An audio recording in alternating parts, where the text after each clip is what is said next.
വീണ്ടും വരുന്നവനായ യേശു മശിഹായുടെ നാമത്തിൽ എല്ലാവർക്കും സ്നേഹവന്ദനങ്ങളെ അറിയിക്കുന്നു.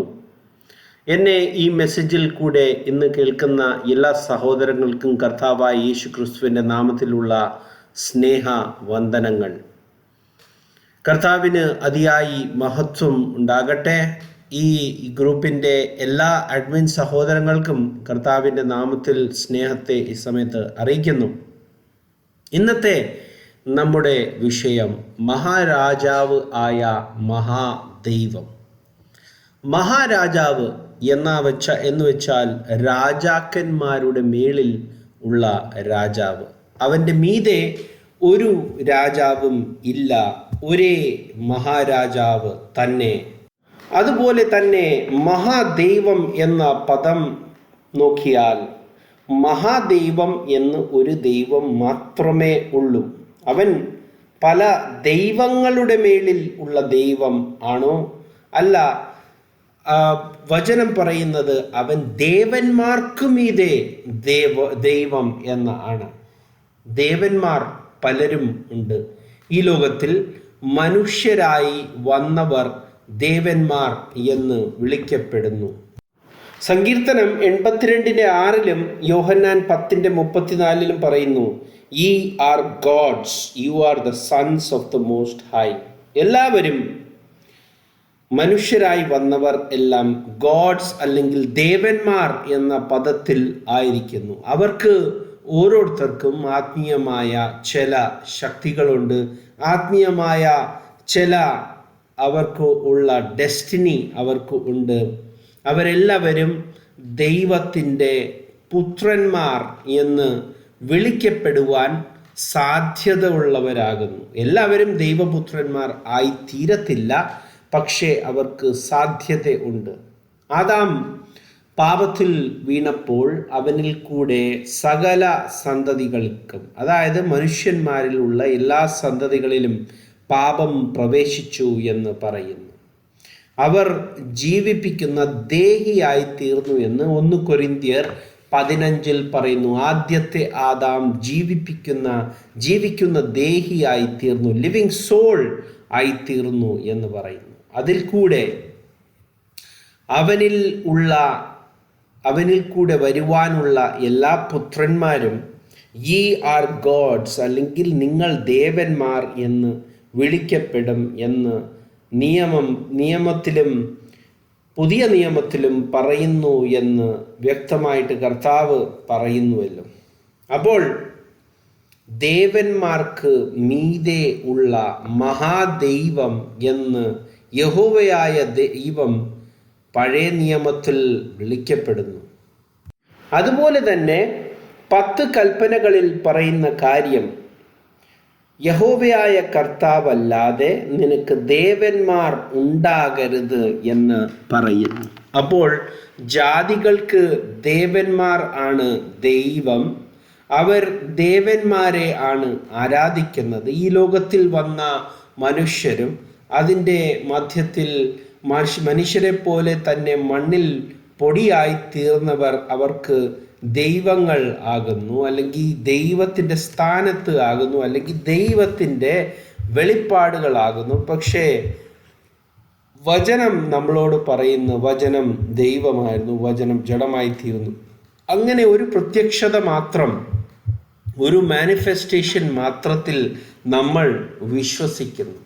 പക്ഷേ മഹാദൈവം എന്ന പദവി ഉണ്ടെങ്കിൽ അത് ഒരു ആൾക്ക് മാത്രമേ ഏറ്റെടുക്കുവാൻ സാധ്യതയുള്ളൂ എന്ന് കോമൺ സെൻസ് അല്ലെങ്കിൽ സാമാന്യ ബുദ്ധിയിൽ ഒരു മനുഷ്യന് ഉദിക്കേണ്ട ഒരു വസ്തുതയാകുന്നു.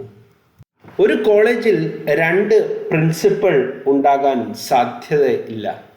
പ്രിൻസിപ്പൽ എന്ന് പറയുമ്പോൾ അദ്ദേഹം ഏറ്റവും ഉന്നത പദവിയിൽ തന്നെ ഇരിക്കുന്നു. അദ്ദേഹത്തിൻ്റെ കൂടെ ഒരാളും കൂടെ ഉണ്ടെങ്കിൽ വൈസ് പ്രിൻസിപ്പൽ മാത്രമേ വിളിക്കപ്പെടുത്തൂ. അല്ലാതെ ഒരു സെക്കൻഡ് പ്രിൻസിപ്പളിനോ തേർഡ് പ്രിൻസിപ്പളിനോ അല്ല വിളിക്കപ്പെടുന്നത്. വൈസ് പ്രിൻസിപ്പൽ എന്ന് പറഞ്ഞു കഴിഞ്ഞാൽ ഒരു പ്രിൻസിപ്പളിനെ അസിസ്റ്റ് ചെയ്യുന്ന പ്രിൻസിപ്പളിൻ്റെ താഴെ ഇരിക്കുന്ന പദവിയുള്ള ആൾ ആകുന്നു. അതുപോലെ തന്നെ ഒരു പ്രസിഡന്റ് ഉണ്ടെങ്കിൽ ഒരു പ്രസിഡന്റ് മാത്രമേ ഉള്ളൂ. രണ്ടുപേര് പ്രസിഡന്റിൻ്റെ സ്ഥാനം വഹിക്കാറില്ല. ഒരു വൈസ് പ്രസിഡന്റിൻ്റെ സ്ഥാനം വഹിക്കുമ്പോൾ ആ ആളിനെക്കാട്ടിലും കുറഞ്ഞ സ്ഥാനം മാത്രമേ ഏറ്റെടുക്കുവാൻ സാധ്യതയുള്ളൂ. അപ്പോൾ മഹാദൈവം എന്ന് വചനം പറയുമ്പോൾ ഒരു സ്ഥാനം മാത്രമേ ഉള്ളൂ, ഒരു ദൈവം മാത്രമേ ഉള്ളൂ. മഹാദൈവം എന്ന് വിളിക്കപ്പെടുന്നത് ഒരു ആത്മാവായ ദൈവം മാത്രമേ ഉള്ളൂ മഹാദൈവം എന്ന് വിളിക്കപ്പെടുന്നത് എന്ന് നമുക്ക് വളരെ വ്യക്തതയോടെ ഓർക്കുവാൻ സാധിക്കുന്ന കാര്യമാണ്. അതുപോലെ തന്നെ നമ്മുടെ നാട്ടിലുള്ള പ്രധാനമന്ത്രി ആയാലും അല്ലെങ്കിൽ ഒരു ചീഫ് മിനിസ്റ്റർ പൊസിഷൻ ആയാലും ഒരു മനുഷ്യൻ മാത്രമേ ആ പദവിയെ ഒരു സമയത്ത് വഹിക്കാറുള്ളൂ. അല്ലാതെ രണ്ടുപേർ ചീഫ് മിനിസ്റ്റർ എന്ന് വിളിക്കപ്പെടത്തില്ല, രണ്ടുപേർ പ്രധാനമന്ത്രി എന്ന് വിളിക്കപ്പെടത്തില്ല. 95-ാം സങ്കീർത്തനം അതിൻ്റെ 3-ാമത്തെ വാക്യത്തിൽ ദൈവം പ്രവാചകനിൽ കൂടെ പറയുന്നു.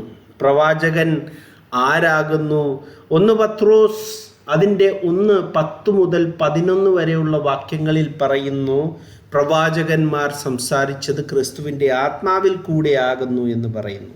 അപ്പോൾ ക്രിസ്തുവിൻ്റെ ആത്മാവ് പ്രവാചകനിൽ കൂടെ സംസാരിക്കുമ്പോൾ പറയുന്നു, യഹോവ മഹാദൈവം അല്ലോ, അവൻ സകല ദേവന്മാർക്കും മീതെ മഹാരാജാവ് തന്നെ എന്ന് പറയുന്നു. അപ്പോൾ യഹോവയാണ് മഹാദൈവം എന്ന പദവി ായിരിക്കുന്ന ഏക ദൈവമെന്ന് ഇസ്രായേലിൻ്റെ പ്രവാചകൻ, അതായത് ക്രിസ്തുവിൻ്റെ ആത്മാവ് പ്രവാചകനിൽ കൂടെ പറയുന്നു. അവൻ സകല ദേവന്മാർക്കും മീതെ മഹാരാജാവ് തന്നെ എന്ന് പറയുന്നു. അപ്പോൾ മനുഷ്യൻ ആയി വന്നിരിക്കുന്ന എല്ലാ ദേവന്മാർക്കും മീതെ അവൻ മഹാരാജാവ് ആകുന്നു. അപ്പോൾ ചില ക്രിസ്തീയ വിശ്വാസത്തിൽ ഉള്ളവർ കർത്താവിനെ യേശു ദേവൻ എന്ന് പറയാറുണ്ട്. പക്ഷേ നമ്മൾ ദൈവം ആയ യേശുവിലാണ് വിശ്വസിക്കുന്നത്. എന്തുകൊണ്ടാണ് അവൻ ദൈവം എന്ന് നമ്മൾ വിശ്വസിക്കുന്നത്? നമ്മൾ പ്രവാചകന്മാരിൽ വിശ്വസിക്കുന്നു. കർത്താവായ യേശു ക്രിസ്തു തൻ്റെ ശിഷ്യന്മാരോട് ഉയർത്തെഴുന്നേറ്റ ശേഷം പറഞ്ഞതുപോലെ സകല പ്രവാചകന്മാരും പറഞ്ഞതിൽ വിശ്വസിക്കാത്ത മന്ദബുദ്ധികളെ എന്നവർ വിളിക്കപ്പെട്ടു. ആത്മാവ് ലഭിക്കുന്നതിന് മുൻപേ മനുഷ്യർ എല്ലാം മന്ദബുദ്ധികൾ തന്നെ. പഴയ നിയമത്തിൽ പ്രവാചകന്മാർ പറഞ്ഞത് എല്ലാം ക്രിസ്തുവിനെ കുറിച്ച്, മശിഹായെ കുറിച്ച് തന്നെ എന്ന് കർത്താവ് അവരെ 44 മുതൽ ഉള്ള വാക്യങ്ങൾ വളരെ വ്യക്തമായിട്ട് ഓർമ്മിപ്പിക്കുന്നു. അപ്പോൾ മോശ തുടങ്ങി സകല പ്രവാചകന്മാരും സംസാരിച്ചത് ക്രിസ്തുവിനെ തന്നെ, മശിഹായെ തന്നെ അവർ മഹത്വപ്പെടുത്തുന്നു എന്ന് പറയുന്നു. അങ്ങനെ വന്ന യശയാവിൻ്റെ പുസ്തകത്തിൽ യശയാവ് പ്രവാചകൻ പറയുന്നു, ഞാൻ അല്ലാതെ വേറെ ദൈവം ഇല്ല, ഞാനല്ലാതെ വേറെ രക്ഷിതാവ് ഇല്ല. യേശുവിനെ ദൈവമാണെന്നും രക്ഷിതാവാണെന്നും വിശ്വസിക്കുന്നവർ ഈ പ്രവാചകൻ പറയുന്നത് കേൾക്കുന്നില്ലയോ? അതോ അവർ മന്ദബുദ്ധികൾ ആയിരിക്കുന്നുവോ എന്ന് അവർ തന്നെ വചനം കണ്ട് ആലോചിക്കുന്നത് നന്ന്. യഹോവ മഹാദൈവമാണ്.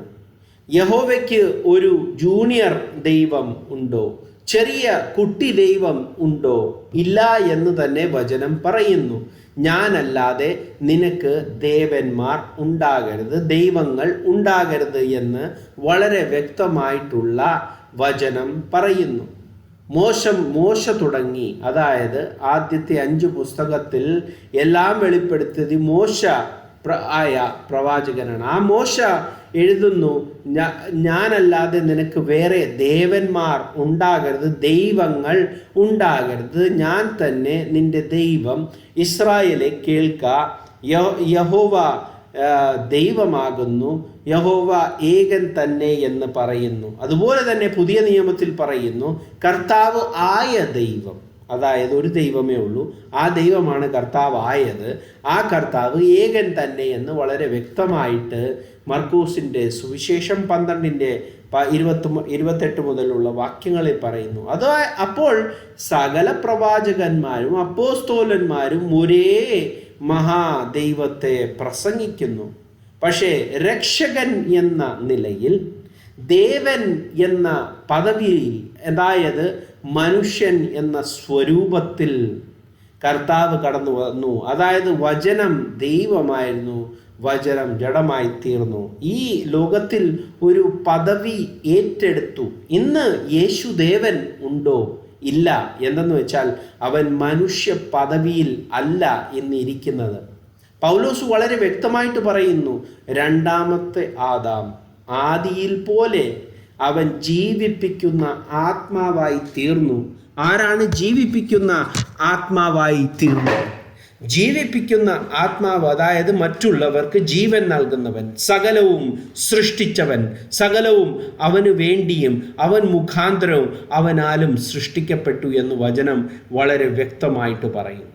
അതുകൊണ്ട് തന്നെ യെശയ്യാവ് പറയുന്നു, നമുക്ക് ഒരു പുത്രൻ നൽകപ്പെട്ടിരിക്കുന്നു, ഒരു മകൻ നമുക്ക് നൽകപ്പെട്ടിരിക്കുന്നു, ആധിപത്യം അവൻ്റെ തോളിൽ. അതായത് അവൻ രാജാക്കന്മാരുടെ രാജാവ്, മഹാരാജാവ് എന്ന് വിളിക്കപ്പെടും.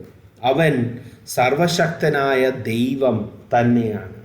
അവൻ അത്ഭുത മന്ത്രിയാണ്. അതായത് അവൻ തന്നെ പരിശുദ്ധ ആത്മാവായി മറ്റുള്ളവരിൽ അത്ഭുതമായ മന്ത്രിയായി വസിക്കും. മറ്റുള്ളവർക്ക് അവൻ കൗൺസിൽ നൽകും എന്നുള്ള കാര്യം വളരെ വ്യക്തമായിട്ട് പറയുന്നു.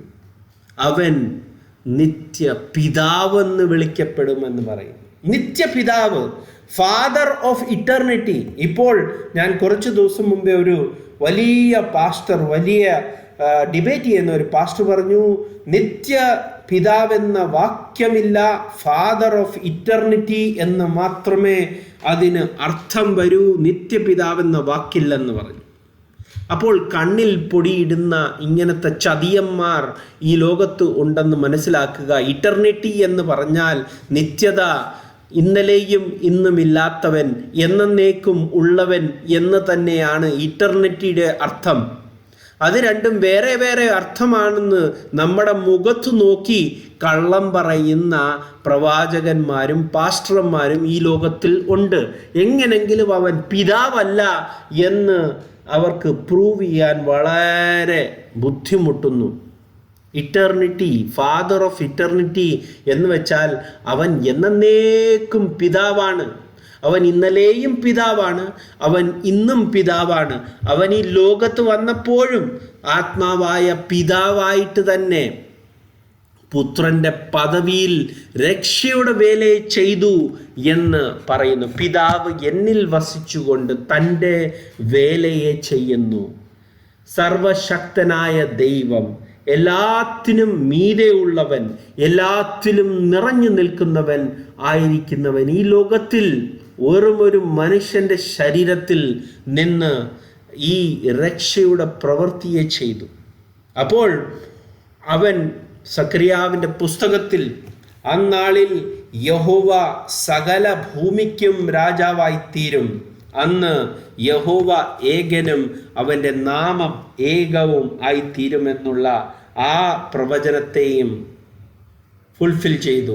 സക്കറിയാവിൻ്റെ 14-ാമത്തെ അധ്യായത്തിൽ ഉള്ള അവൻ മഹാരാജാവാകും, അവൻ രാജാക്കന്മാരുടെ രാജാവ് എന്ന് വിളിക്കപ്പെടും. അവൻ്റെ മീതെ ഒരു രാജാവ് ഇല്ല. അതുകൊണ്ട് തന്നെ അപ്പോസ്തോലന്മാരായ, അതായത് യഹൂദന്മാരായ അപ്പോസ്തോലന്മാരായിരിക്കുന്നവർ അവനെ കർത്താവെന്ന് വിളിച്ചു. അതായത് അഡോണായി, അതായത് ഒരേ കർത്താവ്, കർത്താവ് ഏകൻ തന്നെ, നിന്റെ ദൈവമായ കർത്താവ്, കർത്താവ് ഏകൻ തന്നെ എന്ന് അവനിൽ വിശ്വസിച്ചു. അവനെ കർത്താവെന്ന് ഏറ്റുപറയുന്നവർ മാത്രം രക്ഷിക്കപ്പെടും. അതായത് അഡോണി എന്ന മനുഷ്യ പദവിയായ കർത്താവെന്നല്ല, അഡോണായി എന്ന് വിളിക്കപ്പെടുന്ന, മലയാളത്തിൽ പിന്നെയും കർത്താവെന്ന് വിളിക്കപ്പെടുന്ന ആ കർത്താതി കർത്താവ്, കർത്താക്കന്മാരുടെ കർത്താവ്, അവൻ്റെ മീതെ ഒരു കർത്താവുമില്ല എന്ന് വിശ്വസിക്കണമെന്നാലേ നീ രക്ഷ പ്രാപിക്കുകയുള്ളൂ. അവൻ രാജാധിരാജാവാണ്, രാജാക്കന്മാരുടെ മീതെ അവൻ രാജാവാണെന്ന് വിശ്വസിക്കണം.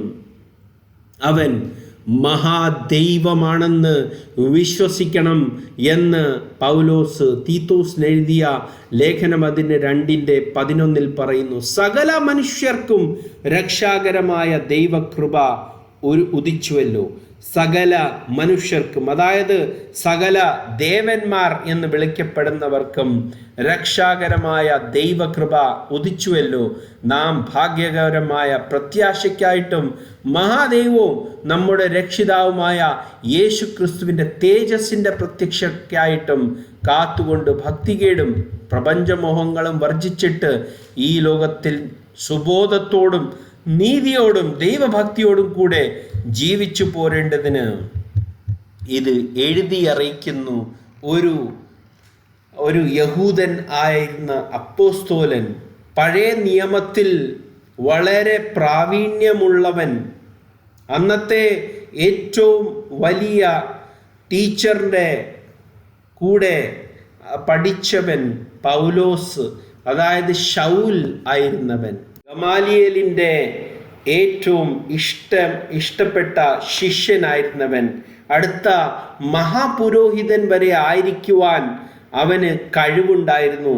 പക്ഷേ ദൈവം അവനെ സത്യത്തിലേക്ക് നയിച്ചു. നീ ആര് കർത്താവേ, നീ ആര് അഡോണായി എന്ന് വിളിച്ചപ്പോൾ ഞാൻ യേശു ക്രിസ്തു തന്നെ. അങ്ങനെ മഹാദൈവമായിരുന്ന യഹോവയായ യേശു ക്രിസ്തുവിനെ അറിയുവാൻ സാധിച്ച പൗലോസ് പറയുന്നു, മഹാദൈവമായിരിക്കുന്നവൻ യേശു ക്രിസ്തു തന്നെയാണ്. അവൻ രാജാക്കന്മാരുടെ രാജാവാണെന്ന് യോഹന്നാൻ ഏറ്റുപറയുന്നു വെളിപ്പാട് പുസ്തകത്തിൽ. അങ്ങനെ അവൻ കർത്താവും ക്രിസ്തുവുമാണെന്ന് പത്രോസ് ഏറ്റുപറയുന്നു. കർത്താവ് എന്ന് വെച്ചാൽ അഡോണായി, അവൻ്റെ നാമമാണ് യഹോവയുടെ നാമം എന്ന് പത്രോസ് അപ്പോസ്തല പ്രവൃത്തിയിൽ 2-ാമത്തെ അധ്യായത്തിൽ പറയുന്നു. യഹോവ തന്നെ, കർത്താവ് തന്നെ, യഹോവ കർത്താവിൻ്റെ നാമം വിളിച്ചപേക്ഷിക്കുന്നവനേവനും രക്ഷിക്കപ്പെടുമെന്ന് വിളിച്ചു പറയുന്നു. അതുകൊണ്ട് തന്നെ കർത്താവും ക്രിസ്തുവും മഹാദൈവവുമായിരിക്കുന്ന രക്ഷാകരനായിരിക്കുന്ന യഹോവയല്ലാതെ വേറെ ഒരു രക്ഷകനില്ല എന്ന പ്രവാചകന്റെ ശബ്ദത്തെ പൂർത്തീകരിച്ചുകൊണ്ട് ഒരേ ഒരു മഹാദൈവം, ഒരേ ഒരു രക്ഷകൻ, ഒരേ ഒരു കർത്താവ്, ഒരേ ഒരു ക്രിസ്തു അല്ലെങ്കിൽ മശിഹ, യഹോശുവ മശിഹ, അവനിൽ വിശ്വസിക്ക, അവൻ്റെ നാമത്തിൽ വിശ്വസിക്ക. ദൈവം എല്ലാവരെയും അനുഗ്രഹിക്കട്ടെ. ദൈവത്തിന് സ്തോത്രം. കർത്താവും ക്രിസ്തുവും മഹാദൈവവും രക്ഷിതാവുമായ യേശു മശിഹായ്ക്ക് സകല മാനവും മഹത്വവും ഈ സമയത്ത് നൽകുന്നു. Thank you.